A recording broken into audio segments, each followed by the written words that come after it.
धार्मिक कार्यक्रमाविषयी मोहंद नामदेव शास्त्रींशी संवाद साधलेला आहे आमचे प्रतिनिधी ज्ञानेश्वर पतंगे यांनी। माझ्यासोबत आहेत महंत नामदेव शास्त्रीजी। महाराज, मला तुम्ही सांगा, आज नेमका काय कार्यक्रम असणार आहे? आज 91व्या वर्षाच्या सप्ताहाची सांगता आहे आणि आपण लोक तर पाहतच आहात। नारळ वाटपाचा कार्यक्रम आणि काल्याचे कीर्तन आहे। आता आम्ही बघितलं की काही वेळापूर्वी आमदार सुरेश दस या ठिकाणी आलेले होते आणि धनंजय मुंडे येणार आहेत असा निरोप आहे। येणार आहेत, ते दर्शनासाठी येता आहेत।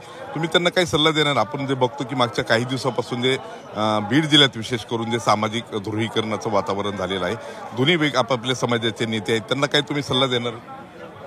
समजदार लोकांना काय सल्ला देणार?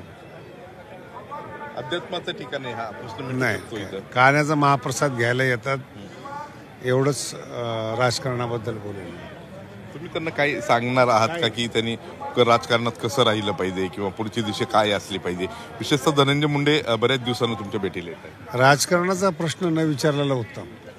आता काही वेळानंतर खरं तर मुख्य कार्यक्रमाला सुरुवात होईल। आता सुरेश धस या ठिकाणी येऊन गेले। काही वेळानंतर माजी मंत्री धनंजय मुंडे या ठिकाणी येणार आहेत आणि महाराजांचं इथं काल्याचं कीर्तन होणार आहे। त्या कीर्तनाच्या माध्यमातून ते उपस्थितांना मार्गदर्शन तर करणार आहेत, मात्र राजकीय जीवनामध्ये या सगळ्या नेत्यांनी कसं वागावं या संदर्भात ते काही भाष्य करतात का हे पाहावं लागणार आहे। ज्ञानेश्वर पतंगे, जी 24 तास, बीड।